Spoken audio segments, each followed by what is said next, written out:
Yeah, Koti, we are on. Boman, can you hear me? Yep. Okay. So very warm welcome to all the participants who are here live, who are very eager to listen to Mr. Boman Irani, and to all those who are also joining from elsewhere. So I'm very pleased and happy to introduce a person that I think I can call as my friend. I hope you will not refute me if I say that, Boman. Let's see how the session goes. We'll baat karenge. Okay.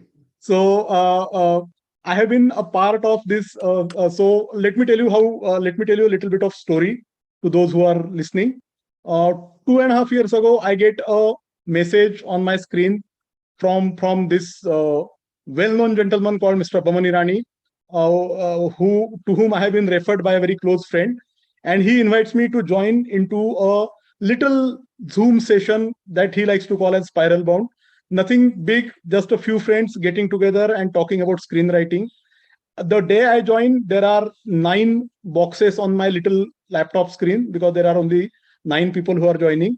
Cut to 2.5 years later, today Spiral Bound has also become an entry in Mr. Irani's Wikipedia page. So today it is something that is rapidly becoming associated with the brand Boman, so to say. And I am very proud personally to be part of this collective, this movement, this family, whatever you want to call it.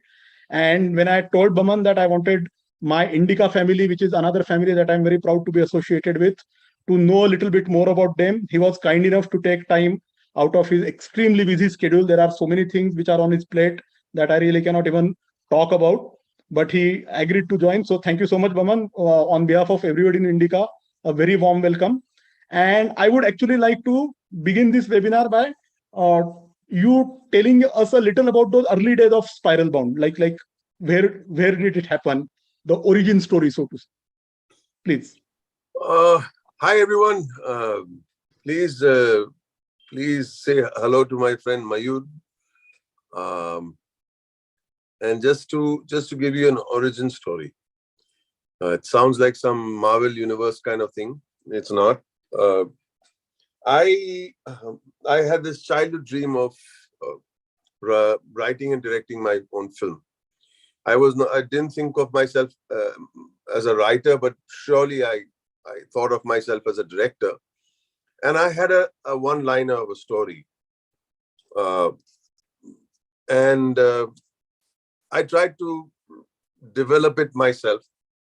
And then I wrote some scenes. And then I got stuck. So I said, no, I think I need a professional writer. And I met a lot of professional writers here. And somehow it was not improving upon what I had.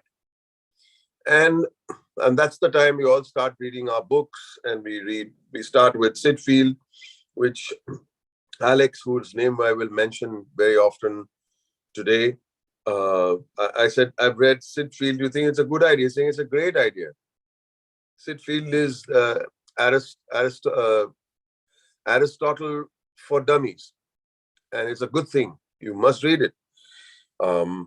So I found a producer who was agreed to develop my whatever I had in the string of a story and some scenes and what have you, to go to America and find a young writer who would develop it, because it was a very thin story. So I met a lot of people, including an Oscar-winning writers who had done some very, very important work. But the one that actually I identified with, and more importantly, the one that identified with me and my story, was this gentleman called Alex. So I called up my producer and said that I have the writer. He says, okay, great. Let's make a contract. And the contract was being made, and his accountant told the producer that Alex is too expensive. I've checked out his IMDb page and he's got nothing on it. I said, but that's not the point. The point is the man spoke to me about my subject and it sounds fantastic. And he's invested and he's good and he's bright.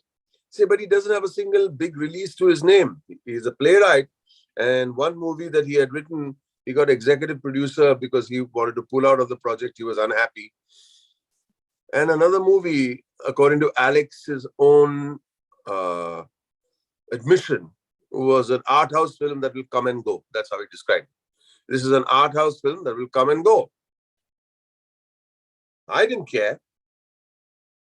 But they said, we can't pay this guy. I said, okay, then I can't work with you.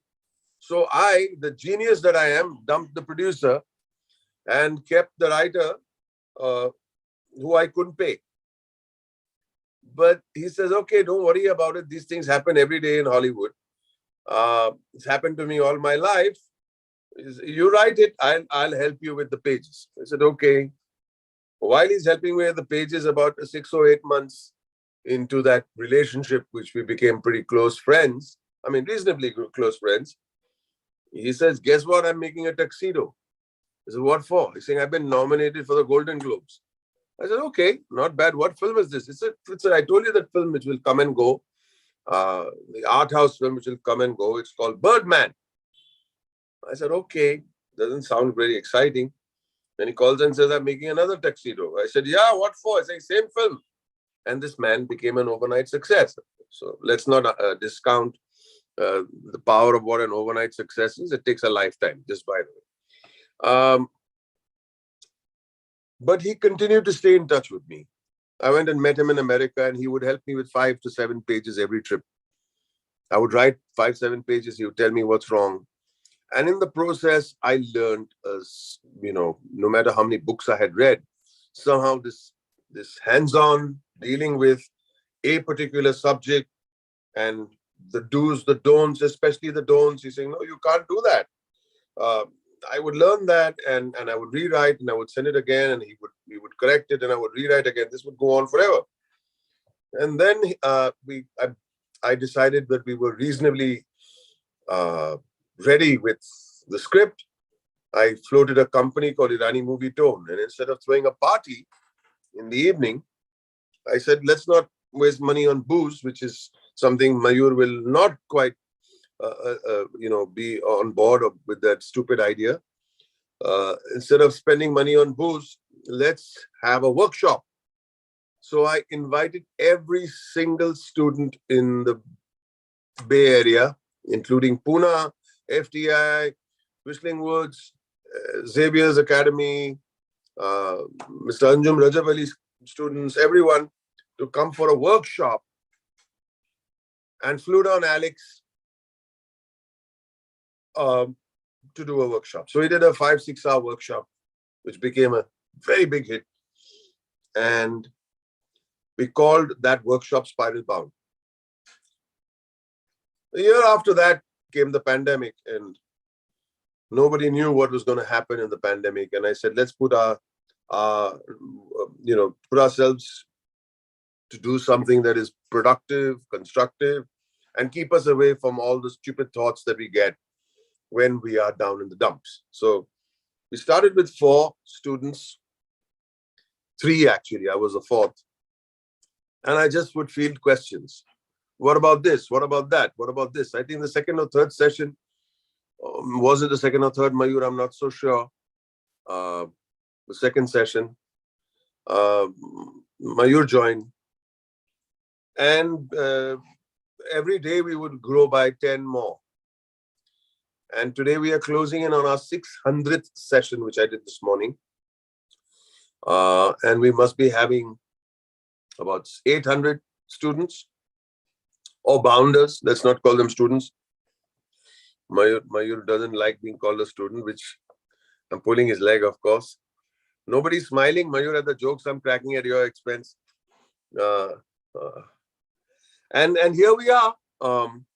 Mayur is there as a gatekeeper, a human, and sometimes brings so much of wealth to the session with his insights and knowledge and his erudite achievement. I call that an achievement in many ways. And today he's asked me to come and speak to you and give you the origin story like it was from the Marvel universe, the making of some kind of superhero Here we are, ladies and gentlemen. That's how Spiral Bound came into being. What a short answer for a very short question. I think that short answer covers a lot of things that we all remember. I mean, literally, as we were speaking, the journey of the last 2.5 years was going in front of my eyes. And I remembered those early days of the first wave and those dark days of the second wave, Right. when, to quote an Eagles song, the wolf was always at the door. We Right. were really living in an extremely anxiety ridden environment. And I think there are many people like me who would testify as to what an oasis of calm it was to discuss screenwriting in that manner. Right. Now, what really interested me in terms of what we did in Spiral Bound was the structure that we chose. And I Right. think if there is one thing that we have followed more consistently than anything else, it is our adherence to the structure. Right. And at the same time, I am not saying it just for the sake of saying it, but the structure has actually set us free. It has given us bigger horizons to explore than to put any restrictions on us. So actually, I thought you would be the best person to explain what we mean when we are talking about the structure and how it actually allows us to set free. See, Mayur, if you moved a little, everybody's trying to yank their heads. Move just a little bit. People behind you can't see the screen. People right behind over your shoulder can't quite see the screen. There you go. So let me give you an example of how structure works. We'll not get into the graph of it right now. But yesterday in class, we were watching Silence of the Lambs, and we were doing the analysis of that great film, a screenplay by Ted Talley. And there was a question that I asked in class. I'll give you the layout of the scene. If you are familiar with it, so I don't know how many of you are familiar with Silence of the Lambs. Yeah, right, okay. So Clarice Starling comes into the prison to ask more questions of Dr. Hannibal Lecter. मुझे जानना है, मुझे जानना है, मुझे और जानना है, मुझे I want to know more, I want to know more. He says, I'll let you know more only if you tell me something about yourself. तू दो बोल बोल, मैं दो बोल बोलूंगा. They are trying to solve a case of a serial killer. I'll give you two nuggets, you give me 2 nuggets. He just wants to know more about her, and she wants to know how to catch the serial killer. So they start, and they are jousting. And he says two words, and she says, now your turn. Now you tell me. And at the end of the scene, we realize that the jailer, the jealous jailer, who is being kept out, is hearing this conversation on his headphones. And she lied to him that if you tell me more, she made a deal, I'll get you freedom in a nice cell with a window, and you can have 1 hour walk every day. And she made a deal with it, which is a lie. And I asked a question which said, why would it not be a better idea to make us feel a little antsy, to show that the jailer is listening in right at the start of the scene? Why can't we do it at the end of the scene? These are choices. It's a writer's prerogative to make a choice. Show the jailer listening in the end, or show the jailer listening in the beginning, or show the jailer listening halfway through. And they say, oh my God, he knows everything. All right. And everybody gave some pretty good answers. One of the answers was, if we did it in the beginning, it would distract us from their exchange, which was first time getting personal. And that exchange would have been diminished or watered down had we seen the jailer with the headphones. Somebody said something else, and it was a valid answer. And somebody said something else. I said, if you're in a writer's room and this comes along, you're giving your opinion. But sometimes a gut feeling is good. But if you can back that up with some scientific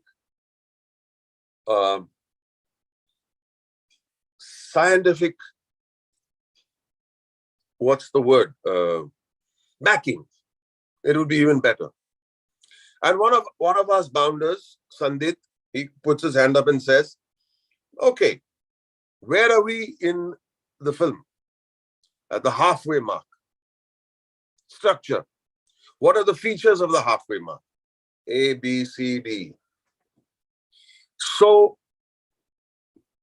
if this is what the film is about, then we should have that. No, I'm not explaining it to you to make sense of the film per se. I'm explaining it to you in the way that how structure came to the rescue of justifying taking a choice in a scene. And he said, if we did that, then the halfway mark, the midpoint feature, goes for a dive. Because every single film that we see structurally is like holding the whole, you can say, the crystal ball together.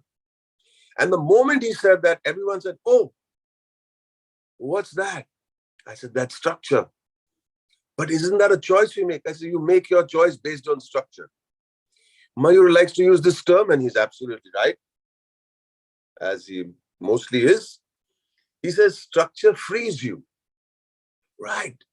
Otherwise, what we are doing is, we keep writing and writing and writing and thinking that the scenes are going well and one sequence to another, without realizing that at some point, what's going to happen is, an audience needs a beat change. I don't know if you've read Save the Cat by Blake Snyder.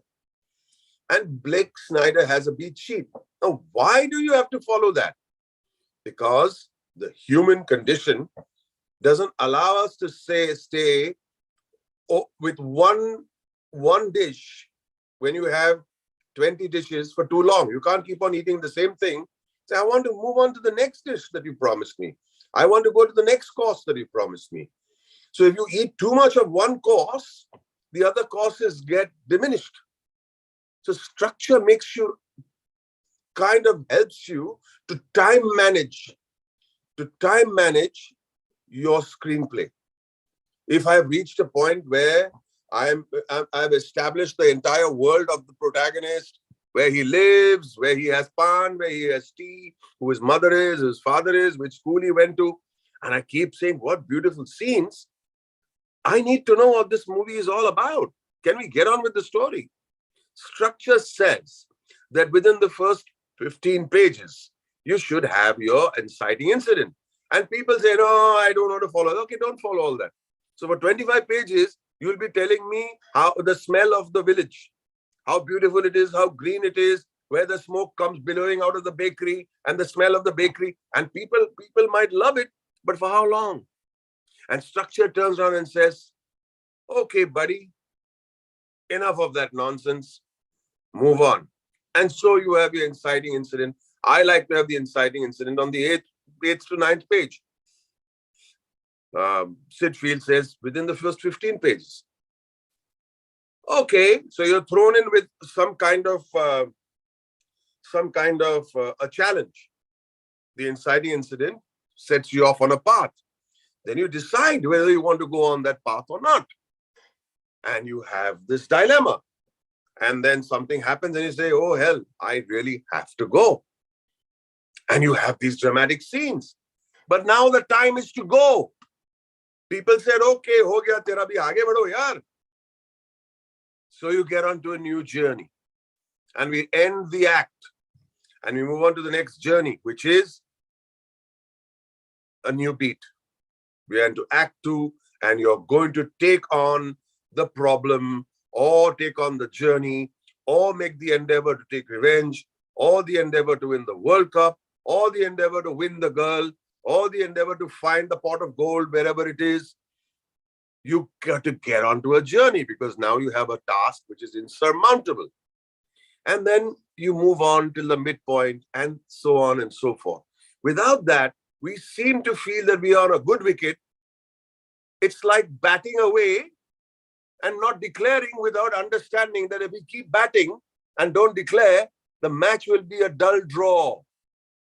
So it is wanting for you to understand when to declare so that the match has an exciting finish. Otherwise, someone selfishly wants to score a double century, a triple century, a quadruple century. Yeah, great. Yeah. But what about the people who don't like to see your batting, who want India to win? So structure does that for you. Structure does that for you. And at certain points, audience, like for example, I'll give you a quick salient reason what structure is all about. In the midpoint, it's not necessarily a twist. The midpoint tells you what the movie is really, what it's all about. If it's a murder mystery up until this point, you've got to bring in the theme and say at the midpoint, don't talk about the murder mystery. Talk about what the film is truly about. Remind the audience you all are in here not talking about a murder mystery, but you're talking about racial prejudice. Or you're talking about how not to be judgmental. It could be solving a case. It could be about winning the World Cup. It could be winning the World Cup. I have to win. But at the midpoint, it should be nothing about the World Cup. It should be about your personal journey, about your failure, about the fact that your grandfather always told you that you're a loser, about how to lift yourself from the dumps. That's the salient feature that happens, say, at midpoint. I'm just glossing over most things. I hope you don't mind. But this is the point I'm trying to make. Structure kind of puts your 2 innings together, your 4 innings together. And I think it is so necessary, unless you're making a trip film, it's a trippy film. And let's go for it. Okay. I understand that. European cinema in the 40s, 50s, 60s had that kind of zone. But movies today, I think without structure, become extremely, they drop the ball, so to speak. And technique and science teaches us to make sure that your audience, there are 2 or 3 very important things that you do with the audience. A, you've got to engage them. And engagement includes entertainment, but you've got to be engaged, following a story.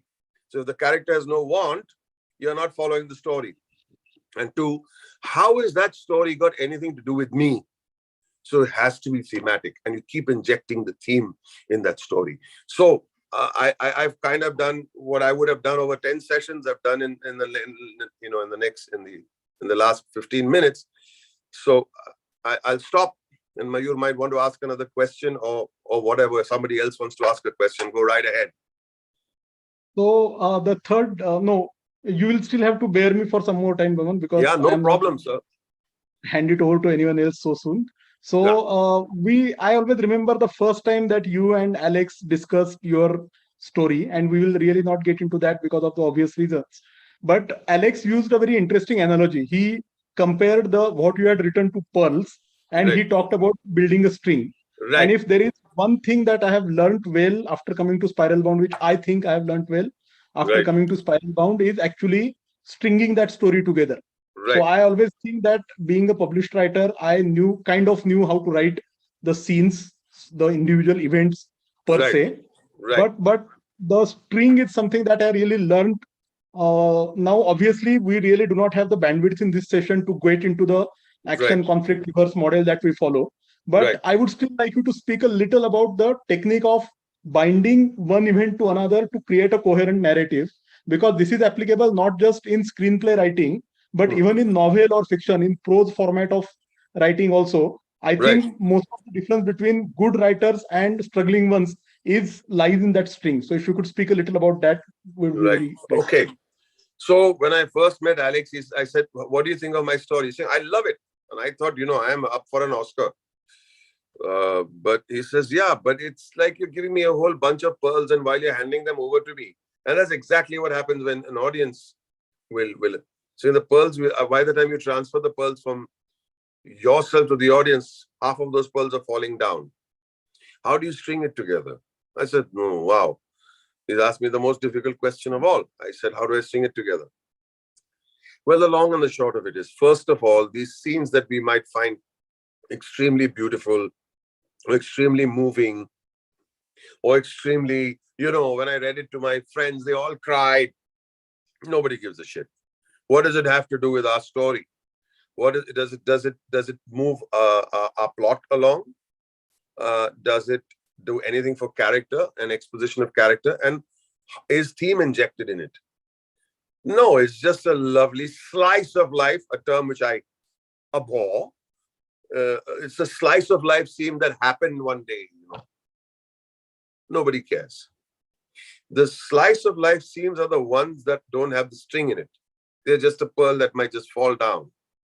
And if you want to include it in your pearl, it should have the theme that we are trying to espouse through the story. Number one, it should have some character development, and it should have a plot progression. If it doesn't have any of these, then you throw it away because you can put it in another film. So that's one.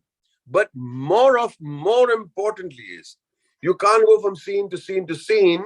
And if each scene is like a domino, you cannot go from scene to scene to scene without one scene dominating the other scene in a very subtle way. And more importantly, you cannot have, and this is the big thing that we've learned, cannot have any scene without conflict, right? So the greatest of teachers, including Aaron Sorkin, has said, if two people in a room are in agreement with each other, don't write the scene. Mayur, are we having a good time? Yes, very nice, very nice. Mayur, you think all these wonderful people sitting and listening, enjoying? Oh, they are loving it, and I'm also having a good time, Mayur. Everywhere, yeah. Who's interested? But if I ask Mayur, how are your friends enjoying it?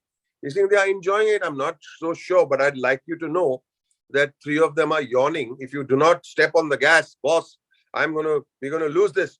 Yawning? What are you talking about? Saying, Boman, I call you here to talk about your origin story, and you're talking about this. Why can't you take the brief properly? I said, look, excuse me, Mayur, I've not come here to be insulted. I'm suddenly saying, what the hell happened to these two? They call themselves, we are friends, and we have done this, and we've done 600 sessions. I'm listening. But the moment you say they are loving it, we have a problem. So if you cannot create the conflict, and let me make sure that conflict has got nothing to do with bickering. Conflict has got to do with worldviews. Your worldview versus mine. And if it's not there, I'll turn around and say, oh, you have a cup of tea? Yeah. What is this tea, man? It's cold. You kept it for 10 minutes and then you're sipping and you're telling me it's cold. No, it came cold. I brought it here 1 minute. How could it have gone so? No, nobody's interested in that.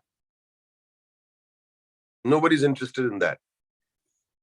But if I can talk about that cup of tea with a little more depth, say, here's your tea.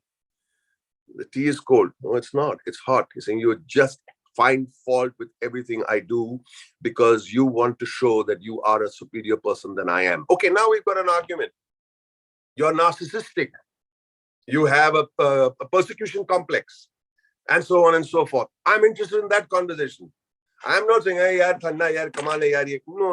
Nobody's interested in that kind of conflict. You get me? So when Alex said that to me, it kind of made me realize that there are so many scenes that either have to go or find or become worthy of making it into the cut. That's it. That actually provides a good bridge to my next question, which is about the construction of individual scenes through index cards. Right. So that is one thing which again I learned after coming to Spiral Bound. And I remember an early June or July of 2020, when I had sent you a photograph of my illegible handwriting of some 50 index cards where I had laid out my entire adaptation of my own novel. And we had some discussion about not doing it for the sake of doing it. And I think you, as well as our mutual friend Anosh Irani, use that index cards very, very effectively as writers. So I would actually like you to spend some time talking about index cards, what they do, and how they are optimally used. So these are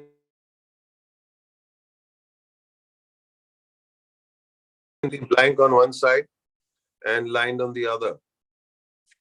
On one side, you can title the scene or one of two scenes, which is part of a smaller sequence. And behind is the objective of the scene. Where's the conflict in the scene? Who wants what in the scene? what is the conflict in the scene and what is the reversal in the scene. It's not very easy to put all this in one go, but index cards gives you a roadmap of where you are. I mentioned this in class today, that I was working on a script with someone. I didn't want to do the film, and I said I find so and so flaws in the film. So the director said, why don't you work with the writers and make those corrections? So I said, we are closer to the midpoint. I said, why don't you make index cards? So the writer said, nah, don't worry about it. Don't worry about it. I said, why? Saying what we have now is perfect. वो ढांचे को आप हम touch नहीं करेंगे क्योंकि वो सही है. I said, then how will you ever refer to what's happened before, or how will you roadmap yourself? He said, वो हो गया, अभी हमको आगे बढ़ना है.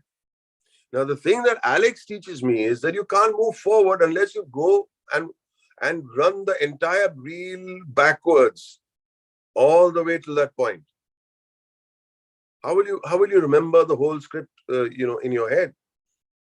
If you've just written it 3 days ago, you just keep on understanding what has happened, and that cause and effect will happen in your next scene. You cannot write the next scene without understanding what's happened, even in the opening image. Today, we were watching Silence of the Lambs, and I asked this question to the class.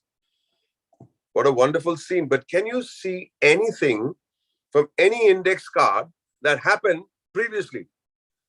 And somebody said, the opening image. The opening image of the film had resonated with the scene, which is now 70% into the movie. What was said or felt or written on action in the opening image has resonance 70 pages down the line. And that is the power of using index cards. You remember what that ढांचा बोला ना उसने, ये ढांचा है उसको हाथ में लगाएंगे. He is afraid, that we'll muck around with it and ruin his great work. But today, when people said this was said in the 3rd index card, this was planted in the 5th index card with a rule of 3. It's so long and the short of it, Mayur. Index cards work brilliantly because it gives you a roadmap, number one. It gets you to refer to words that are used and the payoff not happening. Props. So if there was a scene in an earlier index card where a prop of say a bug, why was there a bug on the table? Why did they discuss a bug? It's going to develop over here. Everything, it's like a carpet. You can't have a carpet made of paisley and suddenly have one diamond and one square and one circle somewhere. It just doesn't work. It all has to be part of the same family and a same pattern. It's all kind of come together as one great piece of embroidery. So index cards help you much more than what I'm saying in this short period of time. Mayur. I remember one of your saying that your third act problems are your first act problems. And Yes. I think in a way, even index cards allow you to go back to fix if something is not working at present. Absolutely. So I remember that well. The next question I want to ask is about the structure of spiral bound. So we have seen its evolution over the last 2.5 years. And there are 3 very specific parts that I'm going to discuss, and I would like you to tell us why you did what you did. So these were very interesting choices. So one is that we began by watching scenes from films. So I remember a scene from Peter Sellers' Party, for example, the Shawshank Redemption scene, for which I continue taking credit that I brought it to your notice and Anusha's notice, and the other scenes. We did that. And then we also started, we began watching the full films, a few of them. And then at one point in time, we also started reading from the scripts. Now this happened very organically. So we went along with this. It was not as if we had already decided that, okay, in June, if I start watching the scenes, in September, I'll start watching the films, and then in Right. January, I'll start reading the script. It happened very organically. And I would Right. like you to, and since you are the architect of this entire, the way the structure has evolved of Spiral Bound, I would like you to speak a little about all three parts. The reason why I'm asking this question is that a lot of people who are listening today are students of prose writing also, so fiction writing also, Right. and preparation of fiction writing and preparation of screenplay may not be completely different. There might be similar preparations that go on. So we are trying to learn what we are trying to see by each individual components of screenwriting. So a Right. completed script, scene from a film, and a completed film, so to say. Right. So, so initially, what when we used to teach structure, what we used to do was inciting incident. What is an inciting incident? An inciting incident that is something that incites, something that happens that puts your protagonist onto an insurmountable journey, or rather, it's a call to action. Okay, so I would compile 5 or 6 films together and show them and saying this is an inciting incident. Now let's get to Act 1. End of Act 1 is when you say, okay, I'm going to leave home and I have to go on a journey to kind of fix it. The moment you take on that journey, or on lock horns, it's a kind of lock-in that once you take off, you take off. There's no going back and in the beginning say, no, we can't, I don't want to do it, I'm going back. That cannot happen. So I would show scenes from many movies that kind of made us feel that is a great end of Act 1, breaking into Act 2. Then you have the midpoint, and we had 5 or 6 very standard films and standard scenes that work perfectly to understand what midpoint is, and so on and so forth till we get to the end of the film. We can't teach all structure right now. We had a student who unfortunately passed away in the pandemic. His name was Kaukab. He said, "Janab, ये सब तो ठीक है, लेकिन problem ये तो हम सीख लेंगे. सिड फील्ड तो सिखाता है, ब्लेक स्नाइडर सिखाता है, लेकिन उसके बीच में क्या होता है, हम करते क्या उसमें अंदर, वो कुछ भी डाले. यही तो आप बोल रहे थे कि यार ये कोई नया कैरेक्टर को ऐसे इंट्रोड्यूस कर लो." And he is absolutely right, because that's where all the ball gets dropped. We can't wait for the big dhamakedar scene at the end of Act 1, or mid-act twist, or the midpoint, or the second 2B mid-act twist, or break into 3, all is lost moment. वो तो समझ गए. उसके बीच में जो होता है is the most important part, because people don't take that seriously. The conflict has to rise. The action has to rise. And we have to understand that graph. And then we started watching full films, scene to scene, 11 minutes a day. And check out the graph and the rising action, because it is those scenes that can make or break a film. So one head of one very big company, platform, I've written my own script. I said, wow. And I showed it to one fellow writer, and he said that आपका timeline में दिखाता हूँ, ये आपका ये है, ये आपका ये है, आपका ये perfect है. And it's sitting perfectly. I said, I'm very proud of you. What about the scenes in between? Nice. I said, that's where your problem is. And that's where films fail. And that is why you say sometimes movies, I cannot tell you how many times I've heard this. Oh man, the opening is too good. And it grabs you, and the character, and you suddenly, my God, and that one shot, oh my God, Then the film suddenly becomes a little, that's the problem. And then, the first 25 minutes are very powerful. And then they start doing, they go on, all the 5 friends get together, the 4 friends, and they say, let's go and get the trophy. That's the part we call the marshland. And that's where 90% of our films fail. Because whatever you may have heard in the interval, I mean, in the trailer, pehle 20 minute mein to samajh gaye. Then what happens? Then we start introducing some character and say, let's have some comic sequence. Let's have some sequence that would happen to me, to my uncle when I was a child. Let's put that in, fill it up, and then we get to the midpoint where we have one more dhamakedar scene. Wrong. That's where we fail. Everything has to rise and everything has to have either character development, plot development, or theme, and there has to be a rising action.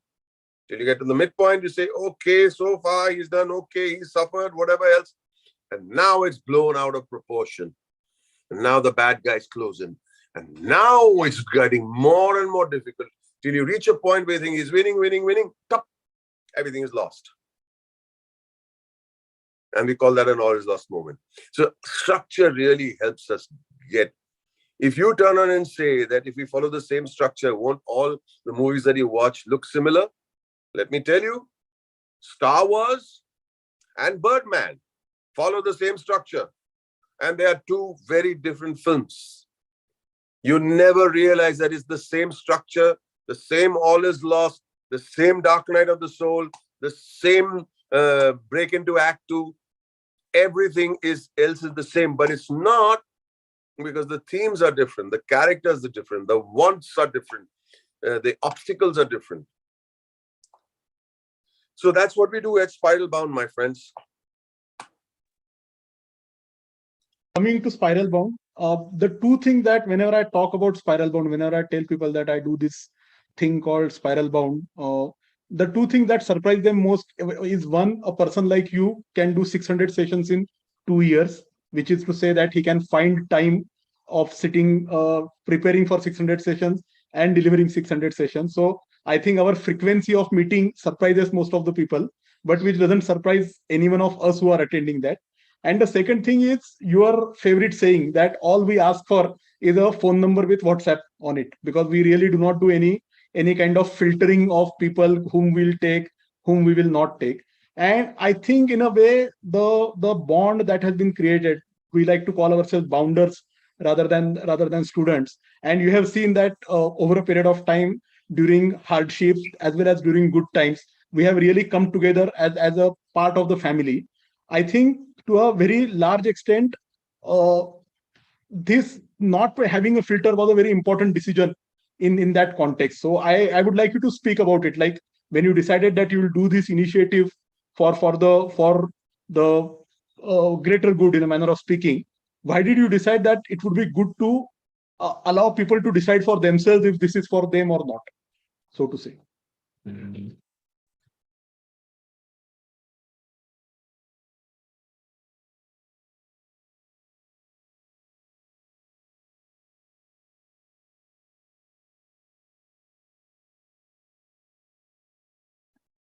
Sir, you are on mute. Sorry.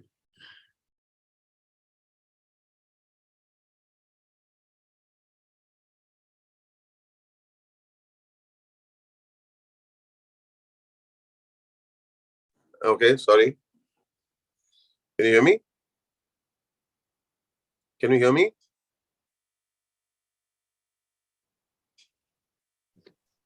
Can.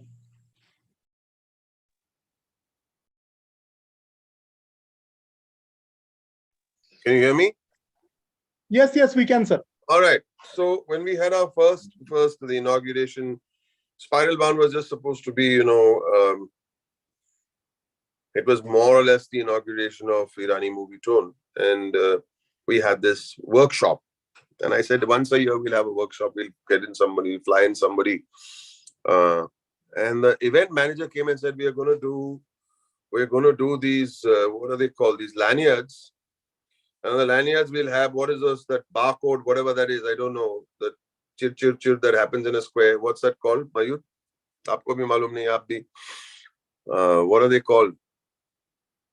The thing that you know what I'm talking about. We are from another generation, sorry.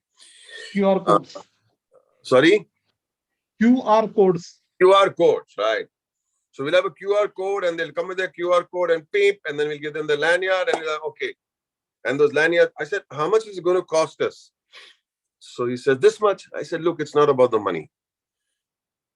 What are you worried about? He's saying gate crashes. I said, if a gate crasher wants to come and we have a few of them, they'll have a free meal and they'll go. But what if they stay back and get the chaska of becoming writers? Right? That would be a great.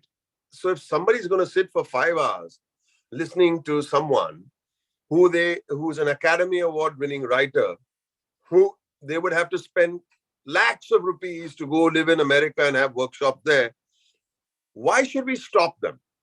Point number one. Point number two, why should everybody write 5 pages and say, and I'll have to sit and read all those God knows how many hundreds of people that judge whether you're a writer or not. You never know, right? 3, if people come to sit for 1.5 hours at a spiral bound session and he comes for 5 sessions, he's addicted. He may not become a writer. He might end up in a very, very important job. And when he's picking up scripts, he won't say, ye kya bakwas hai. He'll know the power of a script.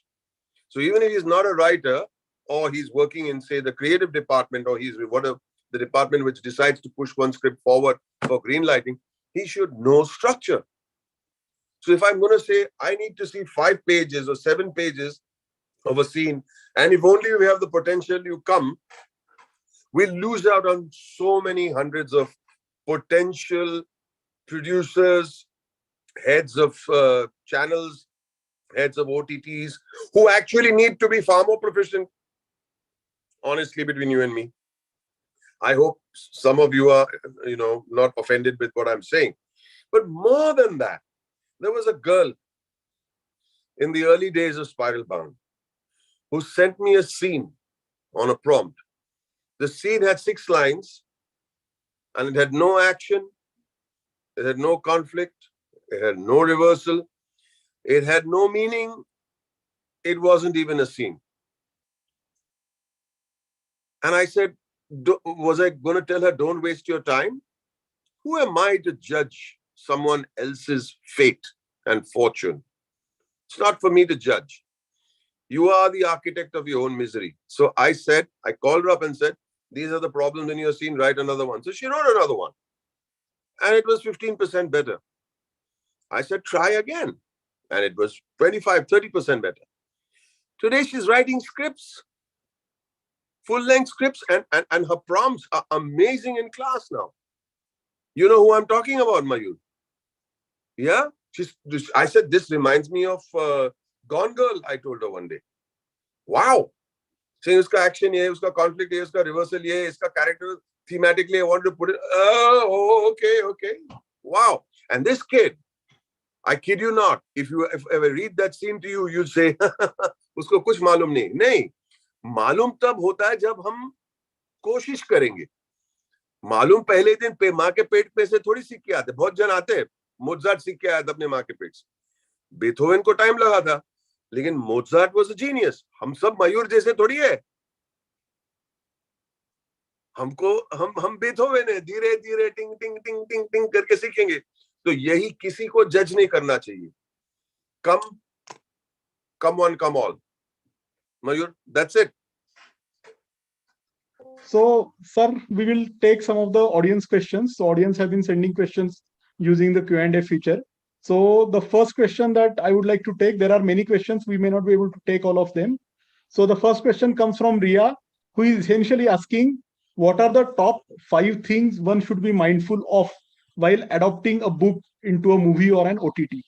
And since we have done two of the best adaptations that we have seen on screen, The Shawshank Redemption and Silence of the Lambs, I am sure that you have noticed some of the choices that are made by Frank Darabont and Ted Talley while adapting from Stephen King and Thomas Harris's work. So I would like you to spend a few minutes on that.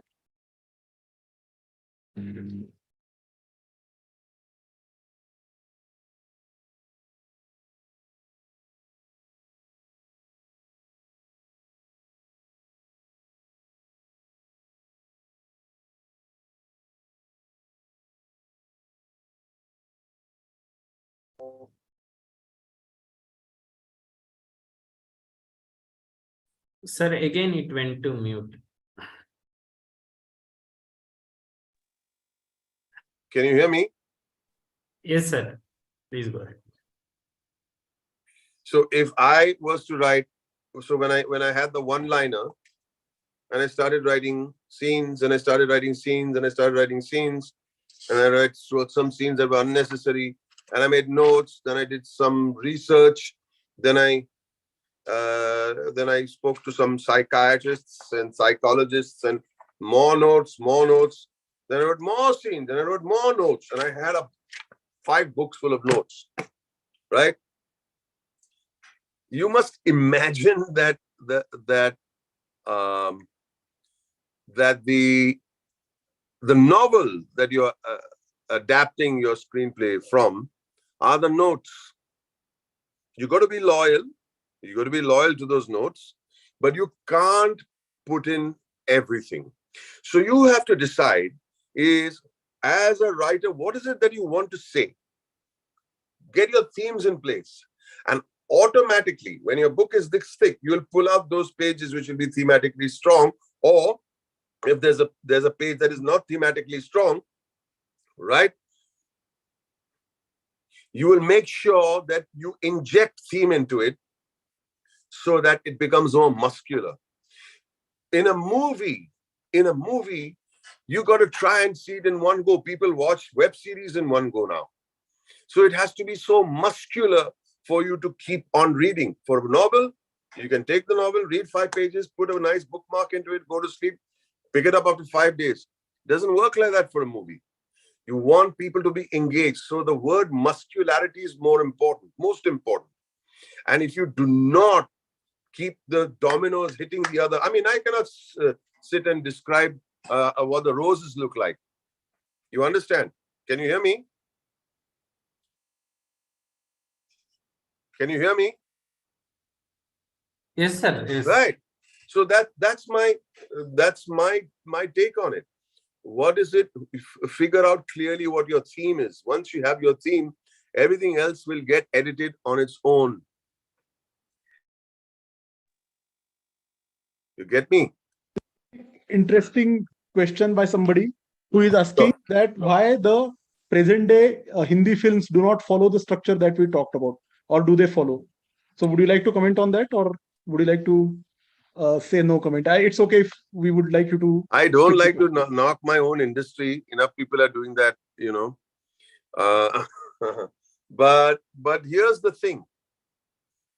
I think a lot of our films in the 70s and maybe 80s till the 90s, even as latest, were, to use a polite word, is an adaptation of an American film or a Japanese film.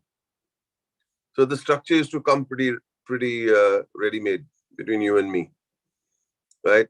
So I'm being polite about this. So let's move on. No comment. There is a question by somebody who is asking how to join Spiral Bound. I think I can answer the question. I don't really need Boman to answer that question. Please look up the Spiral Bound handle on Instagram, send a message, and you will get the instructions what to do. Like Boman says, that all you require is a WhatsApp, a phone number with WhatsApp configured on it, nothing more, and desire to learn, of course. There is a question which is sort of vague, but it's related to the craft. So in case of complicated stories, such as with stories with flashbacks, how do you ensure clarity and flow? Stories with flashbacks, I've been taught to avoid. But eventually, let's take The Godfather, which is not a flashback, but 2 stories running concurrently with each other. And we're talking about Godfather 2, I beg your pardon. And if you look at both the structures of the entire film and of the individual stories, you'll see that they follow the 3-act structure. Don't complicate your life just to look good and snazzy. Don't razzle-dazzle people with the back and forth for the sake of going back and forth.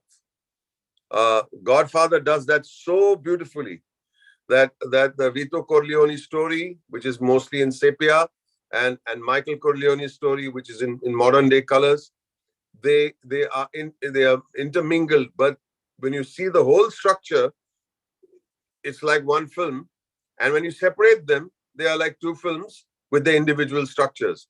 So I don't advise you for your first story to go back and forth, back and forth. Learn structure, then break the rules. Okay, the last question is coming from somebody here. They have asked me this question yesterday. How difficult or possible it is for a set of good actors and directors to elevate a bad screenplay, and the other way around. How better? So which one of the two is easier? A good screenplay with average team or an average screenplay with a good team? I kind of know the answer to that, but I think it is for the benefit of everyone here that we would like to speak about. Ideal situation. Average screenplay, good team, average plus good, average to good screenplay, movie. Good screenplay, average team, good movie. Good screenplay, good team, superb movie. Superb screenplay, average team, very good movie. It's as simple, but bad screenplay, superb team, bad movie.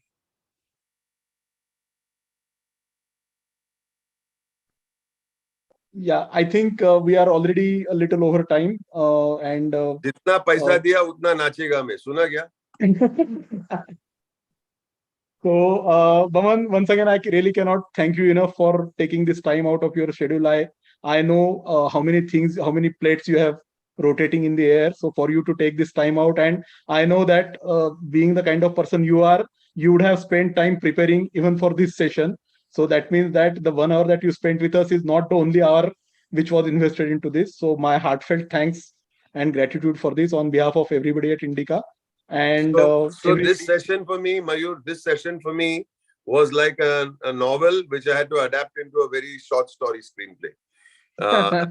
So it was that. So choosing the right words and making it.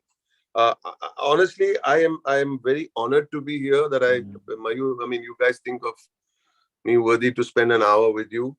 I am always available in the pursuit of good screenplay, simply because bad screenplays will be the death of our industry, and that we cannot let that happen. We already have so much of flack for God knows what reason. Just for fun, let's shoot out at the industry. But the only way to stop people taking digs at us is to come up with not great stories. I'm making correction. Good stories made into great screenplays. A great story can be made into a very average screenplay. It is the screenplay that's going to talk for us. And most importantly, Mayur, I'm here. Yes, for all those who are listening in, thank you very much. But for the dedication with which Mayur is like a great pillar of strength for me at Spiral Bound, I am utterly grateful. So you spend hours and hours supporting the mission that is Spiral Bound. Mayur, I will always be there for you. Thank you very much. So much, sir. Thank you, everybody. Thank you. Thank you. Mayur, Paytm chalega. भेज देना. Yes, sir. Bye.